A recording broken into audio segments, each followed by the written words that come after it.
Je te propose qu'on commence la réunion. Très bien.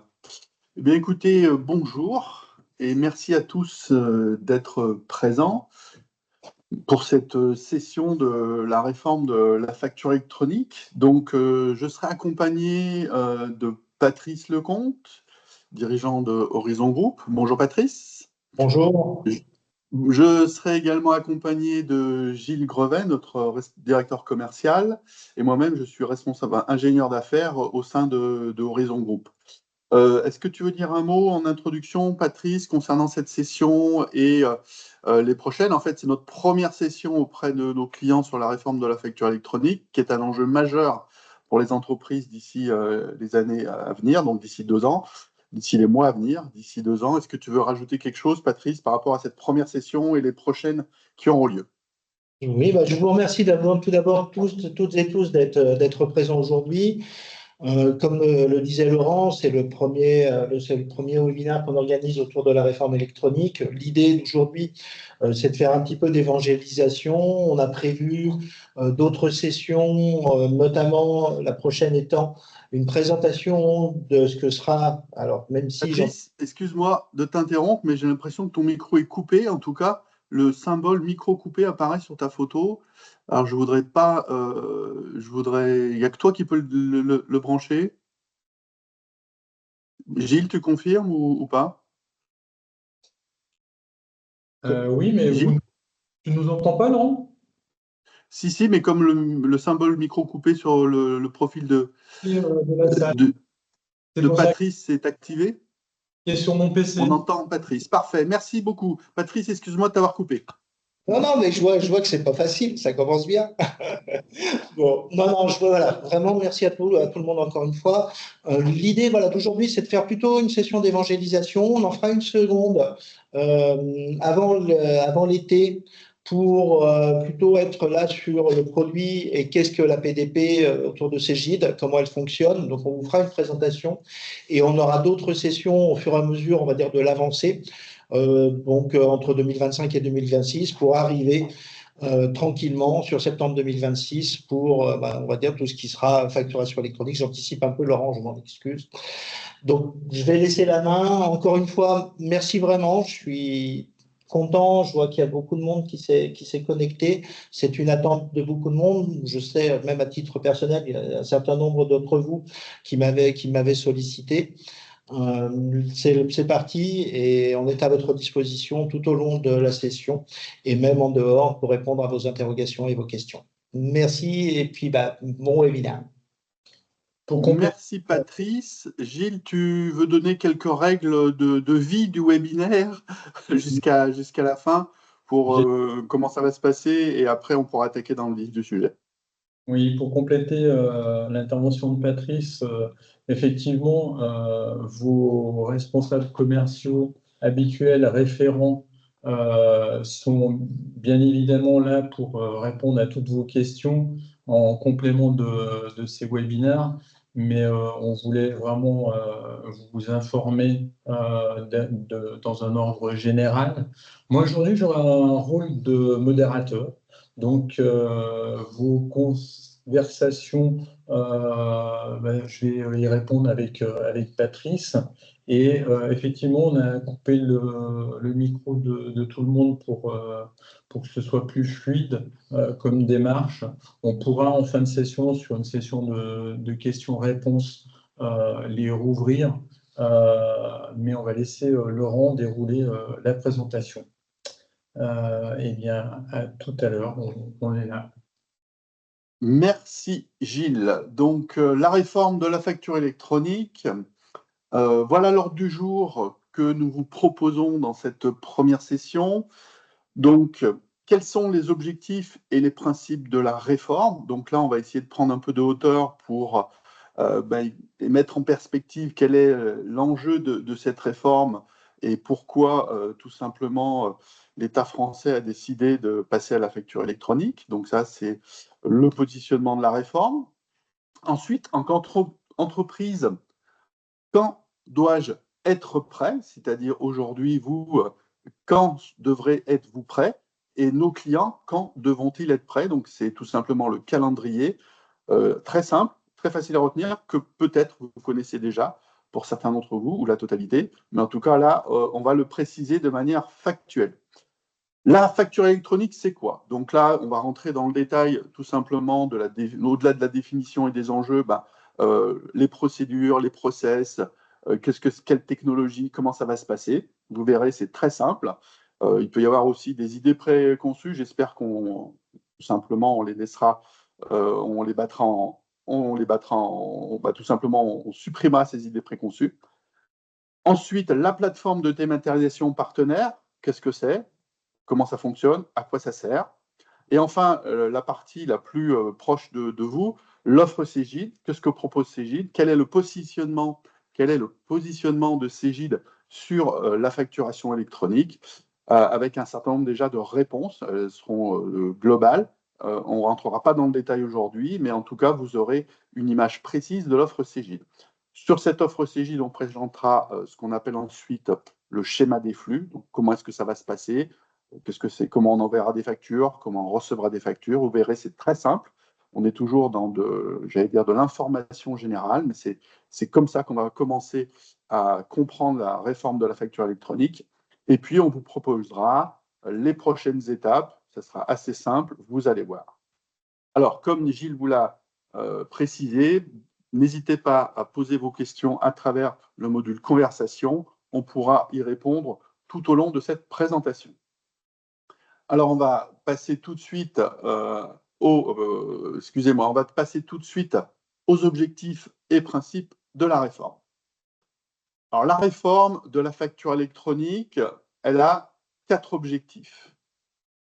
Premièrement, renforcer la compétitivité des entreprises grâce au gain de la dématérialisation. Donc ça, c'est vraiment un objectif qui va permettre aux entreprises de gagner en performance, de gagner tout simplement en productivité administrative grâce à la facture électronique. En tout cas, c'est un des objectifs. Un autre objectif de la facture électronique, c'est à terme, parce que ce n'est pas un objectif immédiat, mais c'est à terme, simplifier les obligations déclaratives en matière de TVA.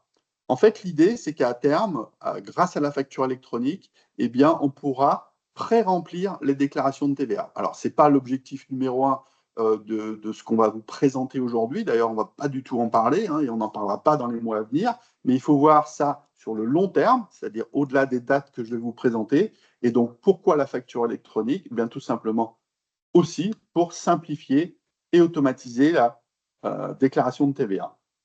Troisième objectif, lutter contre la fraude à la TVA. Donc là, c'est assez clair, c'est assez précis, c'est factuel. Très clairement, pourquoi l'État met en œuvre la facture électronique? Eh bien, c'est tout simplement pour resserrer la lutte contre la fraude à la TVA. Alors, il faut savoir que la facture électronique, elle a déjà été introduite dans de nombreux pays, et on peut citer la Grèce et l'Italie. Alors, vous allez tout de suite comprendre, la Grèce, c'est au moment où ils ont eu une crise financière, on leur imposait de mettre en place la facture électronique parce que la Grèce ne récoltait pas et n'était pas capable de récolter la TVA, donc des problèmes de financement de l'État. Et l'Italie, tout simplement pour lutter contre la fraude et l'économie grise. Donc, vous voyez, on n'est pas les premiers, voire des pays beaucoup plus au sud, voire beaucoup plus au nord, ne sont pas encore en facture électronique, mais on ne sera pas les derniers non plus. Enfin, quatrième objectif, et là c'est un objectif pareil pour l'État, améliorer la connaissance en temps réel des activités des entreprises. Donc là, l'idée c'est quoi? C'est de connaître tout simplement un certain nombre d'indicateurs économiques à travers les remontées d'informations qu'on va être obligé de faire à travers la facture électronique pour permettre à l'État de piloter les politiques publiques. Alors, si on fait une petite synthèse de 4 objectifs, ça va aller vite. Il y en a 3 qui sont extrêmement tendus, autrement, qui concernent extrêmement la partie État et impôts. Il y en a un qui concerne les entreprises. Alors, bien sûr, facilité de la déclaration de TVA, ça intéresse l'entreprise, mais la lutte contre la fraude et la connaissance en temps réel des activités, ce n'est pas un objectif d'entreprise, c'est vraiment un objectif de l'État. Donc, il faut vraiment voir cette réforme comme un intérêt pour l'entreprise, une opportunité pour l'entreprise, mais également pour nos administrations et notre État. Qui est concerné par la facture électronique? Quels sont les principes de la réforme? Alors, ça va être très simple. La réforme de la facture électronique concerne les entreprises assujetties à la TVA. Alors, assujetties, même si elles sont exonérées. Ça peut paraître paradoxal, mais vous allez avoir des entreprises qui, tout simplement, sont dans le cadre de leur activité ou de leur volume de chiffre d'affaires ou de leur volume, tout simplement de leur activité, ne font pas de déclaration de TVA, ne sont pas soumises à la TVA. Pour autant, elles sont bien concernées par cette réforme. Donc, c'est à la fois les entreprises assujetties, les entreprises partiellement assujetties ou partiellement ou totalement exonérées, elles sont bien sûr concernées par cette réforme. Même une entreprise qui n'émet pas de facture est concernée par la réforme. Alors, c'est quoi une entreprise qui n'émet pas de facture? Vous allez vite voir, c'est très simple. Si vous travaillez avec du public, si vous, par exemple, vous êtes un restaurant, si vous êtes une activité de commerce, vous n'émettez pas de facture. Vous émettez un ticket de caisse et vous le donnez à votre client. Donc là, on est bien dans une entreprise qui n'émet pas de facture, mais elle émet un ticket de caisse. Et cette facture, ce ticket n'a pas vocation à être transmis dans un format électronique à la personne auquel vous vendez. Pour autant, vous allez devoir, en tant qu'entreprise, travaillant avec du public, ce qu'on appelle le B2C, vous allez avoir un certain nombre d'obligations, de déclarations, en particulier au niveau de remontée que vous devrez faire à la DGFiP. Donc, même une entreprise qui n'émet pas de facture, elle est concernée. Elle est concernée au premier chef, parce qu'elle, en tant qu'entreprise, elle va recevoir de la part de ses fournisseurs des factures électroniques. Et ces factures électroniques, il va bien falloir les réceptionner et voir comment est-ce qu'on les traite. Donc, on évoquera bien sûr ce sujet un peu plus loin. Enfin, troisième point de la réforme, les factures électroniques seront transmises obligatoirement dans un format électronique par l'intermédiaire d'un tiers. Donc ça, c'est important. La notion de PDP, on va souvent employer cet acronyme, la plateforme de dématérialisation partenaire, c'est-à-dire qu'une facture électronique, elle passe par une plateforme, et c'est cette plateforme qui va permettre d'échanger les factures entre les différentes entités économiques qui sont soumises à cette réforme. Donc, voilà les grands principes. Une entreprise, toutes les entreprises sont concernées, même celles qui ne font que du B2C. Et bien sûr, on travaille avec une notion de plateforme. Mais je reviendrai sur la notion de plateforme et je vous expliquerai quel est son rôle et comment ça fonctionne. Continuons. Voilà pour les objectifs et les grands principes. Maintenant, en tant qu'entreprise, en tant qu'entité économique, quand dois-je être prêt? C'est assez simple. Il faut retenir 2 dates. Et en fait, il faut retenir 2 dates en fonction de votre taille d'entreprise. Alors, première date, 1er septembre 2026, donc c'est un peu plus d'un an. Hein, si on est précis, on va dire que ça fait 15 mois à peu près. Toutes les entreprises, quelle que soit leur taille, doivent pouvoir recevoir des factures électroniques dès septembre 2026. Donc, ça veut dire que vous soyez 3 salariés ou que vous soyez 5 000, 10 000 salariés, vous devez être prêt à la réception des factures électroniques. Donc, vous, parmi nos clients, tous nos clients sont concernés par cette date-là, puisqu'il faudra être prêt à cette date-là.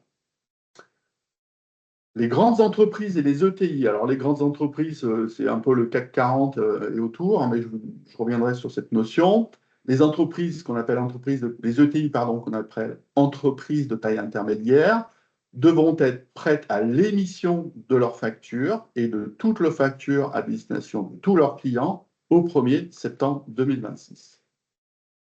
Donc, si vous avez un client qui est une grande entreprise ou un ETI, et on en a tous, hein, on va prendre les Orange, les EDF, ce sont des grandes entreprises, eh bien, au 1er septembre 2026, elles ne vous enverront plus de factures papier, plus de factures par mail, mais elles vous enverront des factures électroniques à travers cette réforme.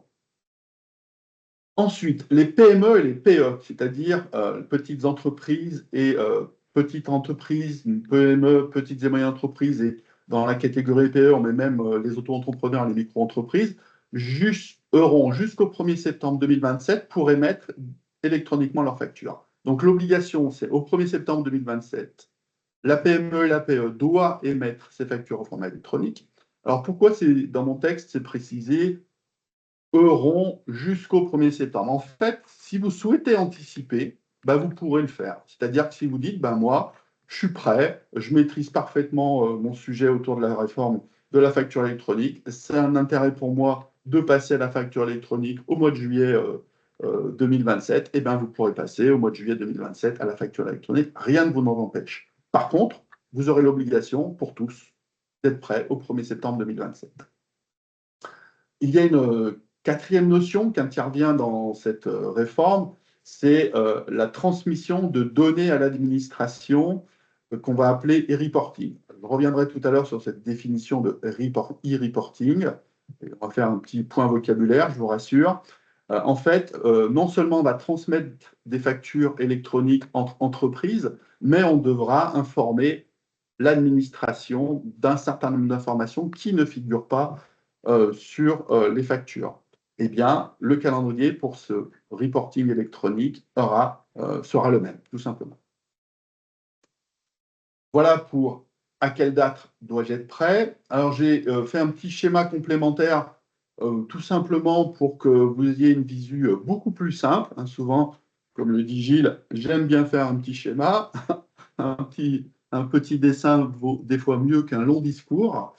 Donc, si on reprend ce que je viens de vous expliquer, vous avez tout simplement les tailles d'entreprise, grandes et ETI, PME et PE, et vous avez les dates, réception des factures, émission des factures. On voit bien les différences en termes de calendrier. Et je vous laisse, parce qu'on vous partagera bien sûr cette présentation, je vous laisse la définition de chacune des entreprises selon leur taille, ce qui vous permet de vous classer dans l'une de ces quatre, une de ces quatre catégories pour que vous puissiez savoir à quel moment vous allez devoir être prêt. Voilà, donc voilà pour la partie qu'est-ce que la réforme de la facture électronique, les enjeux, le calendrier, c'est la partie la plus importante. Hein. Donc si vous n'aviez pas ces informations ou si vous aviez entendu parler d'un report ou si vous n'étiez pas très sûr, ben, ces dates-là, aujourd'hui, elles sont certaines et ben, vous pouvez d'ores et déjà vous positionner par rapport à la réforme. Alors, la facture électronique, c'est quoi? Alors, avant de vous donner une définition de la facture électronique, je vais faire un point vocabulaire, comme je l'évoquais juste précédemment. Donc, j'ai déjà employé un acronyme qu'il va falloir retenir, hein, la plateforme de dématérialisation partenaire. Donc, c'est plus rapide, pardon, de dire l'APDP plutôt que la plateforme de dématérialisation partenaire. Donc, ben, je vous expliquerai ce que c'est dans le détail. J'ai parlé de e-reporting. Alors, e-reporting, ce sont des données de transaction. Donc, le e-reporting, c'est la transmission de données de transaction réalisées par l'entreprise à l'administration fiscale dès lors que ces opérations n'entrent pas dans le cadre de la facturation électronique. Alors, vous allez me dire, oui, mais c'est quoi dès lors que n'entrent pas ces opérations dans le cadre de la facture électronique? Ben, c'est très simple. Toutes les opérations B2C, donc vente aux particuliers, n'entrent pas dans le cadre, comme je vous l'ai précisé, hein, ils ne reçoivent pas de facture électronique, les particuliers.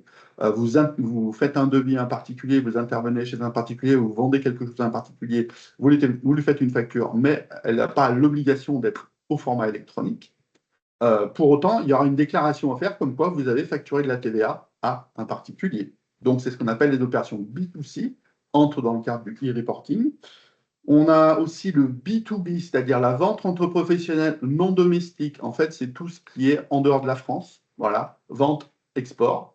Ben, vous allez avoir des factures et des transactions avec des entreprises qui ne rentrent pas dans le cadre de ce qu'on appelle le B2B domestique. Donc, le B2B non domestique fait l'objet d'un e-reporting ou tout simplement un rapport électronique. Et enfin, dans ce données de transaction, et je m'arrêterai là, vous aurez également la notion de paiement, puisque, comme vous le savez, il y a une notion de TVA sur encaissement. Il faudra informer, tout simplement informer la DGFiP que vous avez bien payé telle facture et que votre interlocuteur à qui vous avez payé le soit également. Donc, en résumé, e-reporting, 3 notions, toutes les transactions B2C, vente aux particuliers, toutes les transactions B2B, donc non domestiques, vente entre professionnels non domestiques, et enfin, les informations de paiement.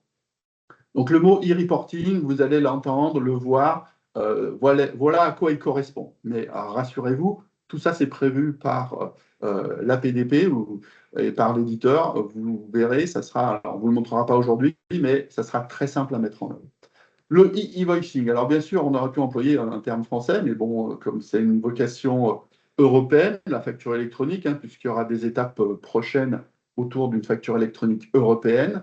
Donc le flux de facture, qui s'appelle également e-invoicing, c'est tout simplement la création de la facture électronique, l'émission, la réception de la facture. Donc vous avez deux notions importantes au-delà de la PDP, l'émission de facture électronique, e-invoicing, émission d'un rapport d'information e-reporting, et enfin, un autre terme qui est important et que je vais employer et que je vais décrire, là je ne vais pas vous le préciser, mais je vais simplement vous dire ce à quoi il correspond. Vous pouvez entendre parler de OD, alors ce n'est pas opération diverse hein, pour les comptables, c'est autre chose. Là on parle, un OD c'est quoi? C'est un opérateur de dématérialisation, et je vous le repréciserai. Donc là l'idée, c'était simplement de faire un point sur le vocabulaire que je vais employer et que vous puissiez vous recaler par rapport à ces informations. On va continuer par la facture électronique. Alors, c'est quoi? Alors, je pourrais vous lire la slide dans l'ordre, mais je vais faire l'inverse. Je vais dire qu'est-ce que n'est pas la facture électronique, parce que ça, c'est souvent un malentendu. Eh bien, la facture électronique n'est pas un PDF ou une facture scannée qu'on envoie par mail. Oubliez, ça c'est fini, c'est terminé. Aujourd'hui, j'allais dire, c'est quelque chose d'habituel, de commun. On n'envoie quasiment plus de factures papier.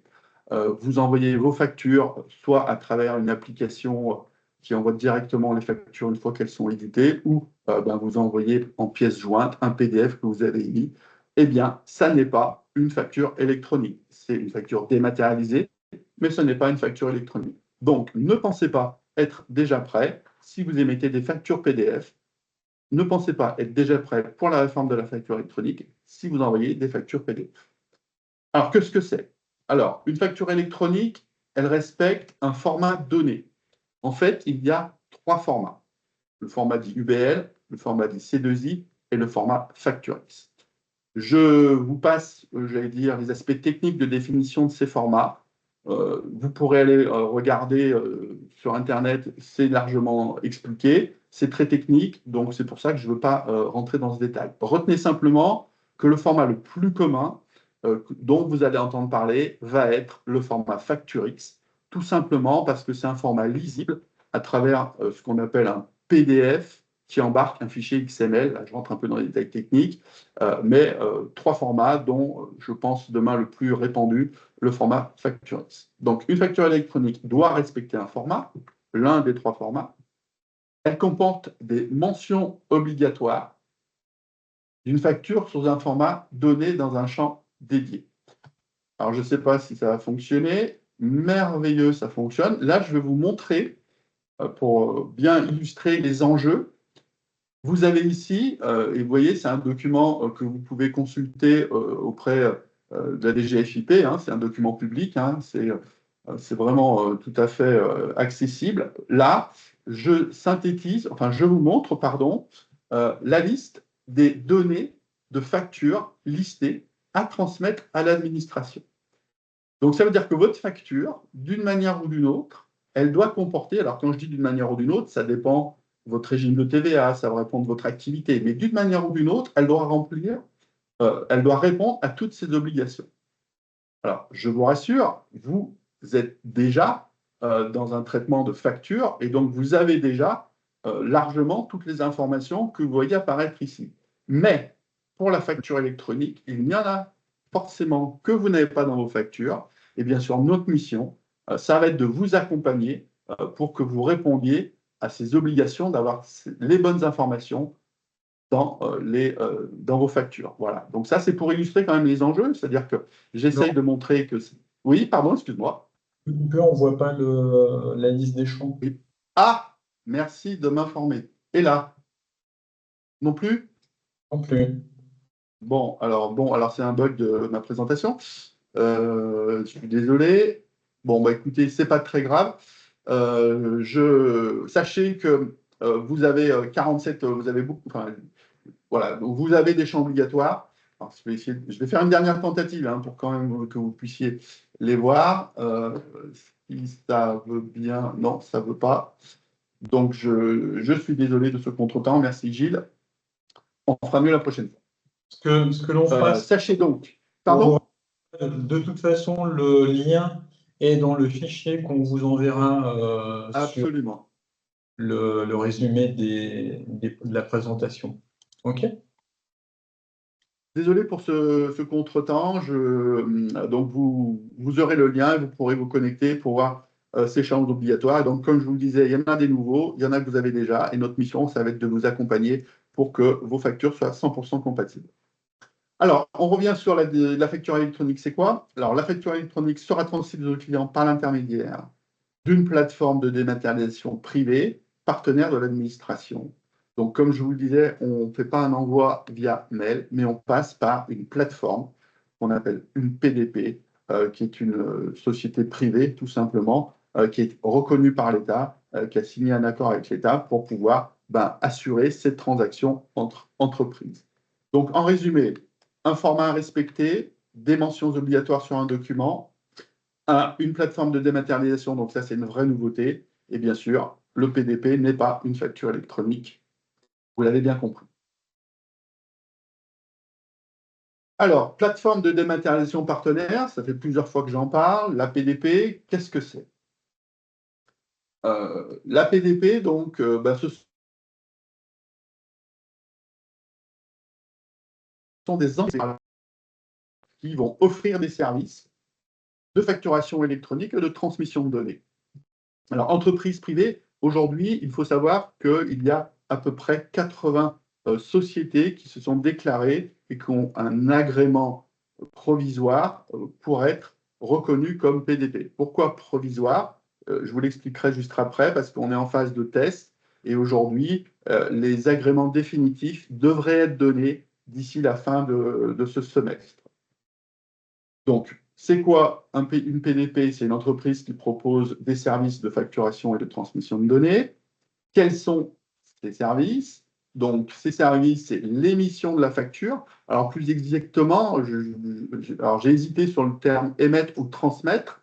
En fait, la PDP reçoit la facture et l'envoie, c'est-à-dire qu'elle ne crée pas de facture, elle n'émet pas au sens création, mais elle l'envoie à une autre PDP. Donc, la PDP émet les factures électroniques, elle reçoit les factures de vos fournisseurs d'autres PDP, elle transmet les données à l'administration, ce fameux e-reporting, et puis les données également qui sont dans la facture, et bien sûr les informations des règlements. Donc, une PDP émet, reçoit, transmet des informations à l'administration et aux entreprises. Particularité, une entreprise peut disposer de plusieurs PDP. Vous devez en avoir au moins une, mais vous pouvez en avoir plusieurs. Alors, je ne vais pas rentrer dans les explications aujourd'hui sur cette notion, je peux en avoir plusieurs. Vous pouvez avoir une PDP pour réceptionner vos factures. Ça, c'est le minimum obligatoire pour septembre 2026. Mais en fonction de votre organisation, de la taille de votre entreprise, de votre outil de facturation, vous pouvez avoir d'autres PDP. Donc, la PDP est obligatoire et elle ne sera pas forcément unique. J'ai également parlé d'opérateurs de dématérialisation, d'OD. Alors, pourquoi il y a cette notion-là? Tout simplement parce que vous pouvez avoir un outil de facturation qui va devoir émettre des factures qui ne seront pas dans l'un des trois formats UBL, CDSI ou Facturix. Donc, l'opérateur de dématérialisation, c'est tout simplement un opérateur qui convertira la facture dans l'un des trois formats acceptés par l'administration. Donc, vous émettez une facture, l'OD la transforme en Facturix, par exemple, et à partir de là, votre facture sera transmissible et acceptable par une PDP.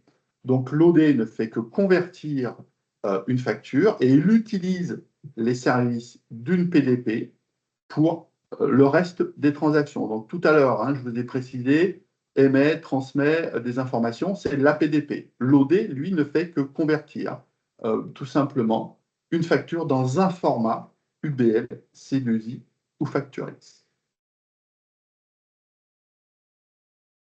L'offre Cegid. Une fois qu'on a défini tous ces éléments, savoir quand est-ce qu'on doit être prêt, savoir ce à quoi correspond la facture électronique, maintenant, comment se positionne Cegid sur ce sujet-là. Alors là, c'est très simple, et vous allez dire, même si là, il y a beaucoup d'informations, on va redire une chose majeure, Cegid, s'est positionné comme un opérateur PDP et OD.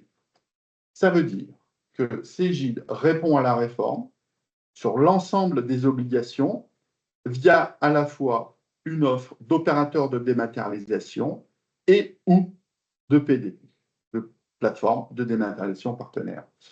Donc Cegid répond entièrement au cahier des charges fourni par l'administration et actuellement Cegid est immatriculé provisoirement, mais tous les opérateurs PDP sont actuellement immatriculés provisoirement. Si un opérateur PDP vous dit qu'ils sont immatriculés, oui, ils le sont, mais provisoirement. Aucun, actuellement, n'a reçu un agrément définitif. Sur les 80 que j'ai cités, aucun n'a un agrément définitif. Attention, il peut y avoir des communications qui vous disent l'inverse, mais sachez-le, aucun opérateur actuellement n'a reçu un agrément définitif. Donc Cegid répond au cahier des charges, sera immatriculé et toute l'offre Cegid ERP sera 100% compatible. Que vous soyez en sprint, en flex, en PMI, en ultimate, l'offre sera 100% compatible avec les ERP Cegid. La disponibilité, bien écoutez, c'est en ce moment. Il faut savoir que Cegid est en phase de test avec les autres PDP, avec l'administration. Ce sont des tests qui vont, on va dire, qui sont très intenses, tout simplement pour vérifier que tous les cas d'usage sont envisagés, que tout se passe bien entre PDP et que l'administration réceptionne bien les informations dont elle a besoin.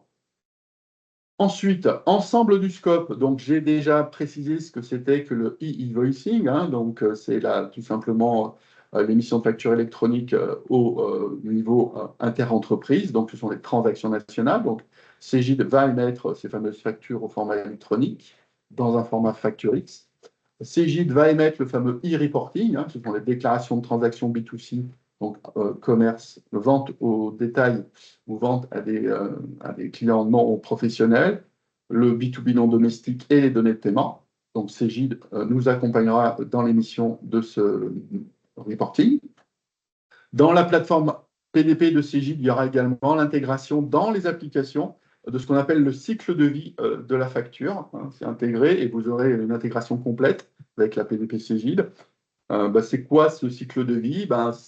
Vous allez être informé que la facture a été réceptionnée, que la facture a été acceptée, que la facture a été refusée et que la facture a été payée. En fait, dans le cycle de vie, il y a au moins 4 étapes obligatoires, c'est celle que je viens de vous citer, mais les prestataires, en tout cas Cegid, proposera d'autres étapes beaucoup plus intéressantes, qui compléteront le cycle de vie. Ça peut être, par exemple, la facture est mise en attente parce qu'on a un litige, on résout le litige et elle est acceptée. Le fait de mettre en attente une facture, c'est un élément du cycle de vie, mais qui n'est pas obligatoire. C'est un élément de cycle de vie qui est ajouté par la PDP Cegid, par exemple, pour faciliter les échanges entre les professionnels.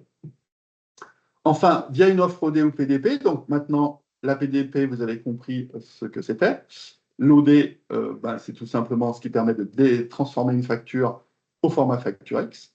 Alors, la particularité de Cegid, ce n'est pas très connu, mais il faut le savoir, ça fait plus de 15 ans qu'au Portugal, Cegid travaille sur Enfin, c'est pas travail, c'est aujourd'hui, déjà, au Portugal, depuis 15 ans, la PDP Cegid existe. Donc, ça veut dire que Cegid a une particularité, c'est qu'ils ont une offre qui fonctionne déjà, qui est déjà certifiée dans un pays européen qui pratique déjà la facture électronique. Et donc, c'est, j'allais dire, un véritable avantage de savoir qu'on s'appuie sur un éditeur qui n'est pas nouveau dans ce sujet-là. Alors, il y aura aussi la possibilité, gérer un archivage à valeur probante, ça sera une option dans la PDP-CJ. Voilà, donc ici, en une slide, vous avez véritablement le positionnement de Cegid sur la partie réponse, PDP, plateforme de dématérialisation partenaire, OD, opérateur de dématérialisation. On émettra tous les flux qu'on veut en réception et en émission. Donc, c'est une excellente nouvelle d'avoir un éditeur qui s'est engagé sur la réforme de la facture électronique. Alors, c'est une excellente nouvelle parce que peu d'éditeurs se sont engagés autant que Cegid. En fait, sur les 80 sociétés qui ont soumis le cahier des charges et qui sont immatriculées provisoirement, en réalité, il n'y a que 4 éditeurs de logiciels de gestion, tous les autres étant des opérateurs qui ne sont pas des éditeurs. Donc, le fait que Cegid s'engage comme opérateur est une excellente nouvelle pour les clients Cegid et pour nous, évidemment. Alors, voilà un petit schéma et je pense que Gilles, n'hésite pas à intervenir, Gilles, si tu veux rajouter ou compléter sur ce schéma-là, puisque ça concerne l'offre Sprint en particulier. Donc, sur ce schéma-là, on voit, ou en tout cas, on essaye d'illustrer à quel endroit se situe l'OD et à quel endroit se situe l'APDP. Donc ici, vous avez tout simplement votre solution Cegid, où vous allez tout simplement produire ou pas, et en tout cas, si vous avez une comptabilité, c'est plutôt le cas, ça peut être le cas bien sûr, d'avoir une comptabilité avec une facturation autre que Cegid, eh bien, vous avez ici toutes ces informations, ou plutôt ces fonctions, pardon, qui sont inclus dans votre ERP. Vous avez une connexion avec l'APDP Cegid si vous choisissez l'APDP Cegid pour la réception et l'émission. Et si vous avez une PDP tierce, que vous pourriez choisir pour des raisons liées à votre entreprise et votre activité, vous aurez besoin d'un opérateur de dématérialisation, et Cegid, comme vous l'avez compris, est un opérateur de dématérialisation pour tout simplement récupérer les factures qui viennent de la PDP tierce et pouvoir les intégrer directement dans l'offre XRP, Sprint en particulier, ou tout simplement XRP de Cegid. Tu veux rajouter quelque chose, Gilles? Oui, j'allais juste rajouter, vous avez tous déjà déposé ou récupéré des informations sur un portail, quel que soit le portail, que ce soit un portail de l'État ou autre. On est dans la même situation. Et la PDP est un portail qui va vous permettre de récupérer et de déposer les différentes factures. Et vous comprenez qu'après, l'OD qui apparaît assez petit sur la présentation est quelque part le plus important parce que c'est le lien entre la PDP et votre logiciel de gestion. Et c'est avec l'OD qu'on va pouvoir récupérer automatiquement ou qu'on va pouvoir émettre automatiquement les factures et les règlements, Laurent va vous en parler, mais il n'y a pas que la partie facturation. Avec l'OD, on va pouvoir automatiser complètement le flux entre le portail et votre solution de gestion. Donc, c'est le plus important, en fait, par rapport à la PDP, qui, elle, est un portail qui va vous permettre de déposer ou de récupérer les factures. Et la plupart des gens ne parlent que de la PDP. Or, à mon sens, le plus important va être d'avoir la bonne solution OD qui va vous permettre d'aller chercher les informations sur la PDP. Après, sur les offres Cegid, vous voyez à l'écran qu'on va avoir 2 offres. On va avoir une offre PDP plus OD et une autre offre qui est uniquement OD. Pour tous les gens qui, comme l'a dit Laurent tout à l'heure, auront choisi une PDP tierce. Et donc, c'est la partie droite de l'écran avec l'offre uniquement OD. Et on va récupérer ou déposer on va déposer des factures, mais je crois que Laurent le présente juste après, au format qu'a choisi Cégide, et on va pouvoir récupérer les factures directement sur l'ensemble des formats disponibles sur les PDP. Je te laisse, Laurent, reprendre la main. Merci Gilles de ce complément d'information. Donc l'offre, vous l'avez compris, PDP plus OD ou offre OD pour Cégide. Alors, Gilles parlait à l'instant de ce fameux schéma des flux. Donc le schéma des flux, vous verrez, c'est très simple. Alors c'est très simple, mais en tout cas, on a fait en sorte que dans notre présentation, ce soit très simple. Donc là, nous avons choisi de commencer par les flux entrants. Pourquoi? Parce que c'est l'obligation de septembre 2026. Donc on est à droite, vous êtes ici, vous êtes une entreprise qui utilise Cégide XRP Sprint, par exemple. Eh bien, dès septembre 2026, vous devrez avoir choisi une plateforme de dématérialisation qui va vous permettre de récupérer les factures de vos fournisseurs qui vont les émettre à partir de septembre 2026 dans le format électronique. Donc la facture, elle arrive de votre fournisseur dans l'un des trois formats facture X, UBL, C2I sur la PDP Cégide. La PDP Cégide, vous récupérez votre facture au format facture X qui s'intègre directement dans votre ERP. Donc là, flux entrant, je reçois une facture dans un format obligatoire, l'un des trois, la plateforme le reconnaît et le transforme pour le transférer et m'indiquer que j'ai reçu une facture. La notion d'indication que j'ai reçu une facture sera intégrée à votre application. Vous verrez, on vous le montrera, je pense, dans les mois prochains, vous aurez tout simplement des éléments de votre application qui vont évoluer pour vous permettre d'être informé en temps réel que vous avez des factures à traiter, des factures fournisseurs à traiter. Alors, une notion qui est importante ici, c'est aussi, vous voyez, ces données de factures et de transactions. Alors là, quand vous êtes dans le schéma entrant, vous avez réceptionné une facture, vous allez la payer. Eh bien, vous allez devoir informer à la fois votre fournisseur que la facture a été payée, ça se fera à travers la plateforme, mais vous allez également informer tout simplement la DGFiP que vous avez payé telle ou telle facture, et ça, je le disais en introduction, c'est important, en particulier pour la notion de déclaration de TVA à l'encaissement, hein, puisque vous pouvez faire de la TVA à 100% à l'encaissement, partiellement à l'encaissement, et donc il faut le savoir, il faut que la DGFiP soit informée. Donc, en résumé, hein, c'est quelque chose de très simple.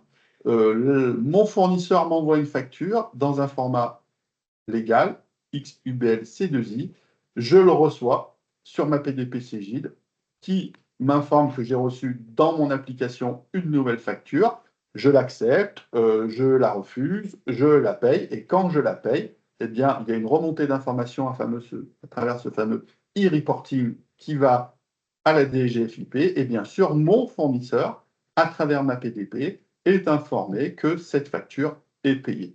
Donc là, on imagine le gain de temps qu'on va avoir et la facilité d'échange entre les entreprises pour savoir où en est le règlement de ma facture, par exemple. Voilà, le flux entrant dans un schéma. Alors là, on a pris un schéma XRP Sprint. Vous voyez hein, qu'on a simplement précisé chez Cégide XRP parce qu'en fait, le schéma concerne Sprint, mais tous les XRP ou tous les ERP de la gamme Cégide. Autre flux qui viendra plus tard, ou quand vous le souhaiterez, ou en tout cas au plus tard en septembre 2027.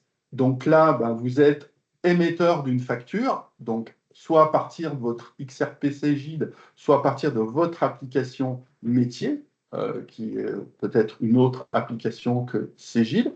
Vous envoyez votre facture, alors soit à travers l'OD à un PDP tierce ou directement au format FactureX à la PDP Cegid, et à ce moment-là, votre plateforme informe votre acheteur que vous lui avez envoyé une facture, qui va la réceptionner sur sa PDP, et qui, lui, de la même manière, va la réceptionner, l'accepter, la refuser, la payer, et vous allez être informé de ces éléments d'acceptation, de refus et de paiement. Et là, vous voyez également des interactions avec ce qu'on appelle le concentrateur DGFIP ou l'annuaire concentrateur DGFIP, auquel on va donner des informations de facturation, puisque là, vous émettez une facture, vous allez dire à la DGFIP, j'ai émis une facture de tel montant, hors taxe, TVA, TTC, et ainsi de suite. Alors, je ne rentre pas dans le détail, parce que tout à l'heure, je ne vous ai pas montré, ou en tout cas, ce n'est pas apparu à l'écran, mais il y a plein d'informations que l'État va récupérer dans la facture.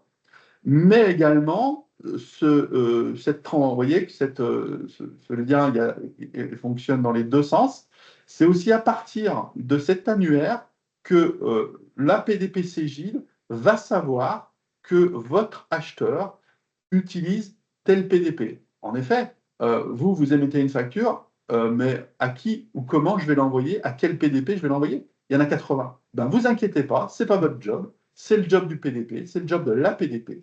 La PDP va aller interroger le constatateur des GFIP, va identifier que telle entreprise utilise tel PDP, et boum, ça sera automatiquement envoyé à la bonne adresse. En fait, la notion ici de données de transaction, c'est à la fois interroger l'annuaire, et l'annuaire me renvoie l'information qui va me permettre d'adresser au mon PDP, à la bonne PDP, ma facture.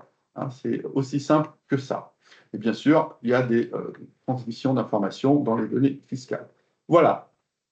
Donc, là, on est sur du flux sortant. Comme je le répète, vous choisissez de démarrer rapidement, vous pourrez anticiper, mais de toute façon, au plus tard, vous devrez émettre des factures qui vont transiter par des plateformes de dématérialisation partenaires pour tout simplement respecter, j'allais dire, l'obligation de facture électronique. Alors, c'est une obligation. Sachez que quand il y a des obligations, il y a des pénalités si on ne les respecte pas. Je dis ça, j'en dis pas plus. Prochaines étapes. J'espère que je n'ai pas été trop compliqué. J'ai essayé en tout cas d'être le plus précis possible. Les prochaines étapes, c'est quoi? Et là, je vais laisser la parole à Patrice qui va nous préciser comment nous allons vous proposer de vous accompagner sur cette transition majeure. C'est vraiment une transition majeure parce qu'au-delà d'échanger des factures entre entreprises, il y aura même des impacts sur l'organisation de l'entreprise, sur des tâches qui vont être automatisables et automatisées. Et donc là, bien sûr, on sera à même de vous aider dans ce sujet-là. Donc Patrice, si tu veux bien préciser comment nous allons accompagner nos clients. Bien sûr. Donc, l'idée, voilà, c'est de vous accompagner autour de 5 axes. Un axe qui est, on va dire, le prioritaire, en tout cas, le premier axe sur lequel on va travailler, qui est le contrôle de cohérence des données et des paramétrages. Vérifier au niveau des données quelles sont les qualités d'information, les sirènes saisies, pas saisies, les adresses renseignées, pas renseignées. On va dire toutes ces informations-là qui sont nécessaires. Et là, on revient un petit peu aux notions de champ dont parlait tout à l'heure Laurent. Donc, on va vérifier qu'est-ce qu'on a comme données cohérentes ou incohérentes. Idem en termes de paramétrage, on ira voir au niveau du format de facture. Est-ce que le format de facture est d'ores et déjà conforme, non conforme, avec certaines évolutions qui seront nécessaires, mais en tout état de cause, est-ce que d'ores et déjà les informations dont on aura besoin sont présentes ou pas présentes? Ensuite, deuxième étape qu'on va valider avec vous, c'est la cartographie SI et validation du rôle de chacun. Quand on dit ça, ça veut dire quoi? Ça veut dire effectivement, et je sais qu'il y a quelques questions sur le chat au niveau, par exemple, PDP tierce. Quand on va être sur une PDP tierce, l'idée que le choix soit fait ou pas encore, de regarder par rapport à un outil métier, ou 2 outils métiers, ou 3 outils métiers, puisque vous pourriez très bien avoir un outil métier au niveau de votre facturation, un autre outil métier au niveau de la démat, et puis un troisième outil métier sur les achats. Et le tout avec un concentrateur autour de Cegid XRP Sprint Compta. Donc, ou une gestion commerciale au niveau de la facturation, mais un outil de démat sur la partie achat. Donc, l'idée, c'est de faire la cartographie avec vous et puis de regarder objectivement par rapport au rôle de chacun. Bah, si vous avez déjà fait le choix, comment on va gérer là où les PDP et derrière l'OD pour pouvoir faire la récupération. Ou si vous n'avez pas fait le choix, à ce moment-là, le troisième point, avec un accompagnement, honnêtement, on essaiera d'être le plus objectif possible pour savoir quel est l'intérêt de prendre la meilleure PDP. On va être très honnête, soit vous avez effectivement un outil central dont l'éditeur sera effectivement agréé, et dans ces cas-là, il faudra peut-être que la PDP soit autour de cet outil central, soit ce n'est pas le cas. Et à ce moment-là, effectivement, la question autour de la PDP Cegid avec PDP OD se posera. L'idée, c'est qu'on réfléchisse en fait avec vous et qu'on essaie de trouver ce qui est le plus intelligent par rapport à votre cartographie. Chaque client va être un peu différent. Il y en a sur lesquels on orientera peut-être Cegid, sachant que ce n'est pas parce qu'on oriente que vous serez obligé de décider, mais en tout état de cause, on orientera parce qu'on dira que l'outil central, c'est quand même Cegid, et d'autres où ce ne sera pas spécialement le cas, et à ce moment-là, on vous dira, bah, écoutez, prenez autour de cet éditeur-là, c'est plus intelligent, puisque c'est quand même votre outil qui va concentrer le plus d'informations, facture entrante, facture sortante. Enfin, flux entrant, flux sortant, pardon. Ensuite, ce sera la mise en conformité des paramétrages et des données pour arriver sur un test des informations et puis les recettes. En termes de calendrier, ce qu'on a imaginé, c'est que cette offre de service puisse vous être proposée à peu près à partir de juillet pour que vous puissiez en avoir connaissance. Pour le contrôle et la carto entre septembre et octobre, pour derrière faire un accompagnement au choix, pareil, entre septembre et octobre, si tant est qu'il y ait besoin de vous accompagner là-dessus et que vous ne l'ayez pas fait. Et ensuite, la mise en conformité des paramétrages et des données, ainsi que les tests et recettes. On ne s'est pas donné de début, on s'est plutôt donné, nous, des objectifs de fin, qui sont de dire il faudrait qu'à fin mai, à peu près 2026, tout soit terminé et qu'en gros, on n'ait plus qu'à tourner le bouton quand on sera au 1er septembre et que, on va dire, toute la mécanique sera mise en œuvre. Voilà un petit peu en termes de calendrier et en termes de contenu, ce qu'on a imaginé. Merci. Pardon. Tout à l'heure, Laurent vous a dit il y a des obligations de calendrier, mais rien ne vous empêche d'anticiper complètement ces dates. Nous, on se calera au rythme de chacun. Et effectivement, ça peut avoir du sens d'optimiser les flux rapidement parce que vous avez compris qu'il y allait avoir des gains de productivité, de la qualité de données qui sera forcément là avec ce type de système. Et aussi, on sait qu'il y a des petites périodes de réglage et en fonction de vos volumes, c'est bien d'anticiper les choses. Merci Gilles. Donc ça, c'était dans les prochaines étapes, donc notre offre d'accompagnement. Les dates à retenir, donc comme je vous le disais précédemment, on connaîtra enfin la certification définitive des PDP en juin 2025. Bon, a priori, le délai sera tenu. Si toutes n'auront pas leur validation en juin 2025, les premières validations définitives commencent en juin 2025. Bon, ça ne concerne pas directement, puisque c'est de l'avancement de la RFE, mais il faut le savoir. Et enfin, vous avez une date à retenir, c'est que d'ici septembre 2026, vous devez choisir un PDP, au moins, et vous devez faire ce qu'on appelle un choix éclairé, c'est-à-dire avec une compréhension de ce à quoi ça vous engage et quels sont les tenants aboutissants de ce choix-là. Et c'est pour ça que notre accompagnement, à notre sens, est important. Voilà pour cette présentation. J'espère que j'ai été assez clair et pas trop technique. C'était l'objet, comme le disait Patrice en introduction, d'être de plus dans de l'évangélisation au sens information générique pour que tout le monde ait le même niveau d'information à aujourd'hui. On continuera à faire des web-séminaires sur ce sujet dans les mois qui viennent et on espère vous y retrouver bien évidemment.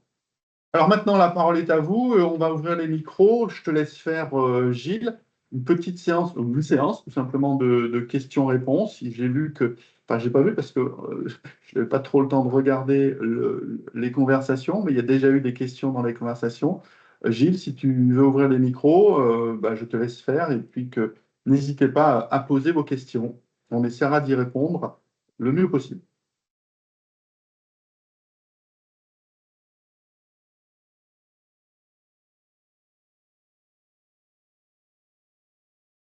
Ce que je vais faire, c'est que je vais vous laisser lever la main sur le petit bouton qui est tout en haut de votre écran et je vous ouvrirai le micro pour poser la question pour qu'on puisse, pour que ce soit plus fluide par rapport à tout le monde.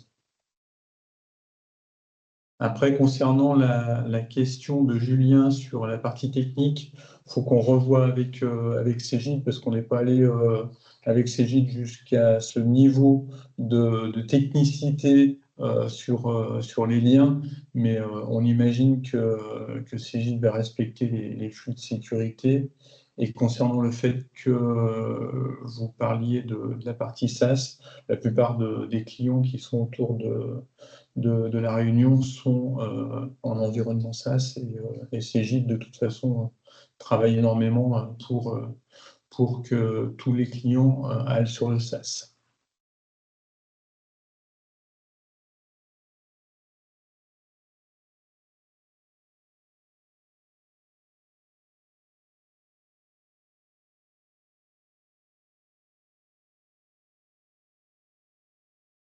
Oui, Julien.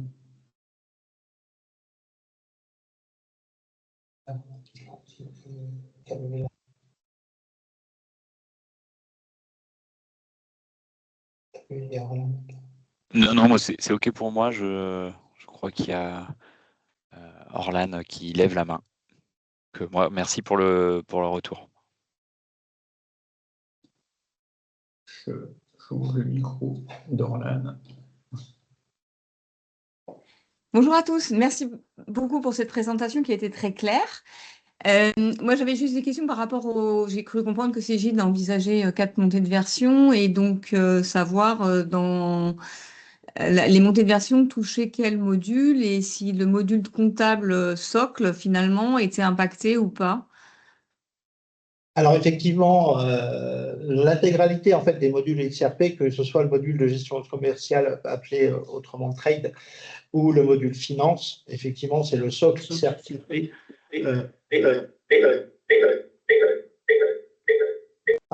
Excusez-moi.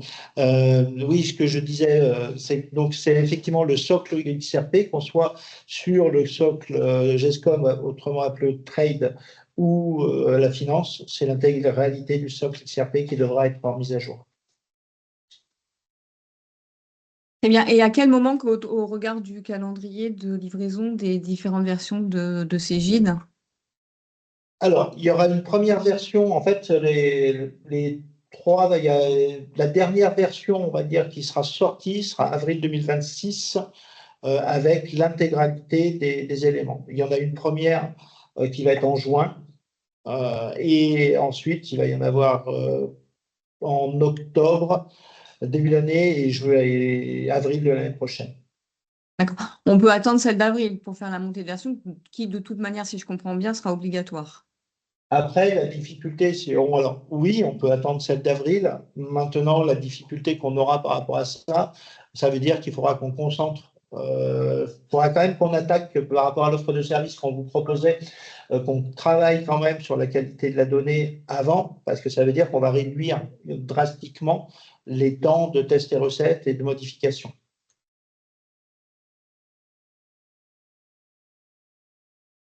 C'est juste ça. Mais oui, la réponse est oui, Orlan. OK. De toute façon, vous reviendrez vers nous pour plus de détails sur ces… aucun problème. Mais effectivement, dans l'organisation. C'est pour ça que, quelque part, dans l'offre de service, on voulait voir aussi un peu avec vous, et je pense que chaque cas sera un peu différent parce que chacun d'entre vous avez vos propres contraintes. D'un côté, on peut avoir des contraintes de calendrier, avec des disponibilités à certaines périodes et pas d'autres. D'autres, comme disait Orlan, qui peuvent être aussi quand même des impacts assez lourds parce qu'on peut avoir des mises à jour qui sont, on va dire, sinon neutres, peu impactantes.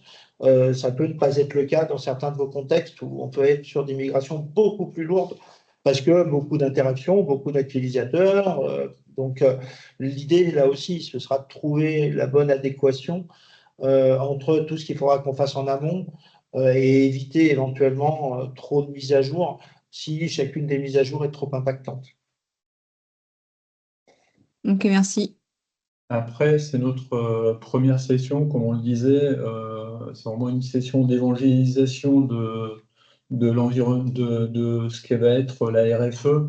Et tout le monde n'a pas forcément le même niveau d'information et on entend pas mal de choses autour de cette réforme. C'est pour ça qu'on voulait déjà faire une première session. Après, bien évidemment, je vais me permettre de répondre à une question qui n'a pas encore été posée, mais qui va concerner beaucoup de personnes autour de la présentation, qui concerne tous les clients qu'on a rachetés il y a maintenant plus d'un an et demi, le parc de LSE qui utilise le produit de facturation de LSE. Bien évidemment, nous sommes en contact avec eux et on travaille sur les liens qu'il pourra avoir demain et comment ça va se dérouler. On sait que LSE, enfin, aux dernières informations, on n'a pas encore fait le choix d'une PDP, mais de toute façon, ils travaillent sur une partie OD côté facturation, comme nous, on va pouvoir l'avoir sur la partie comptabilité finance en flux entrant. Donc, c'est vraiment des choses qu'on va pouvoir affiner dans les prochains mois. Mais bien évidemment, on avance sur les éléments. Et comme le soulignait Patrice, les premières étapes avec le cleaning des bases de données, etc.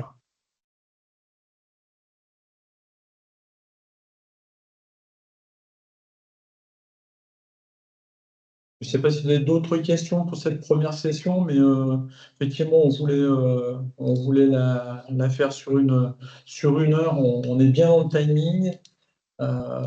Mais n'hésitez pas à poser les dernières questions et surtout on reste, que ce soit vos consultants ou l'équipe commerciale, on reste bien évidemment à votre disposition et on reviendra sur le sujet, on reviendra vers vous pour travailler le sujet très rapidement.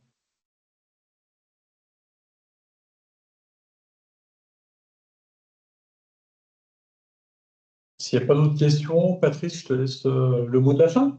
Écoutez, j'espère voilà, que cette première session vous a plu. On a essayé de faire en sorte qu'elle soit la moins théorique possible et qu'elle soit plutôt pratico-pratique avec un certain nombre d'éléments, qu'elle vous permette d'avoir déjà une vision. Et quand vous entendez parler de facturation électronique, quand vous en échangez éventuellement avec d'autres interlocuteurs ou quand vous en échangez avec des collègues ou d'autres sociétés, que vous ayez le même niveau d'information. Et puis aussi quand même que vous sachiez, parce que c'est aussi une des interrogations, que Cegid comme nous sommes vraiment sur le sujet et avons prévu de vous accompagner tout au long de cette démarche. C'est pas une démarche qui va être si complexe que ça, mais pour avoir vécu en d'autres temps la mise en place de la DSN, c'est toujours des choses sur lesquelles quand même c'est des changements.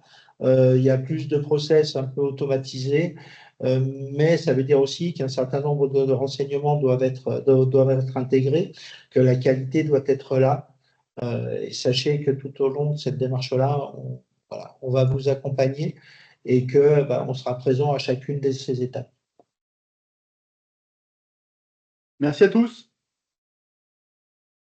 Merci beaucoup. et bonne journée. Bonne journée à tout le monde. Et comme disait Gilles, nous restons tous à votre disposition. Bonne fin de journée, à bientôt. Au Au revoir. revoir. Au revoir.